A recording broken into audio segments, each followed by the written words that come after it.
കോഴിക്കോട് കടലുണ്ടിയിൽ കടലാക്രമണം, 100ഓളം വീടുകളിൽ വെള്ളം കയറി.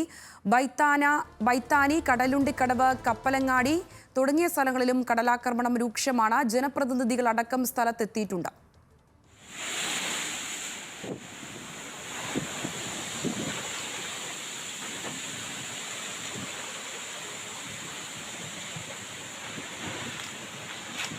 സൂര്യ സുജിയുണ്ട് വിശദാംശങ്ങൾ നൽകാനായി. സൂര്യ, ഇപ്പോഴും കടലാക്രമണം രൂക്ഷമായി തന്നെ തുടരുന്ന സാഹചര്യമാണോ ഉള്ളത്? അതുപോലെ തന്നെ അവിടുത്തെ മഴയുടെ അവസ്ഥയുമൊക്കെ എങ്ങനെയാണ്? നിർത്താതെ മഴ പെയ്യുന്ന ഒരു സാഹചര്യമാണ് ഉണ്ടായത്. ഇപ്പോൾ കടലുണ്ടിയിലാണ്, അതായത് ഒരു 12 മണി മുതൽ ഈ കടലാക്രമണം ഉണ്ടായത്. ഇപ്പോൾ ഇവിടുത്തെ സാഹചര്യം ശാന്തമാണ്. കടലുണ്ടിയിലും ഈ പരിസര പ്രദേശമായ ബൈത്താനി, കടലുണ്ടിക്കടവ്, കപ്പലങ്ങാടി തുടങ്ങിയ സ്ഥലങ്ങളിലായിരുന്നു ഈ കടലാക്രമണം അനുഭവപ്പെട്ടത്. 100ഓളം ഇവിടെ താമസിക്കുന്ന 100ഓളം വീടുകളിൽ വലിയ രീതിയിൽ വെള്ളം കയറിയിട്ടുണ്ട്.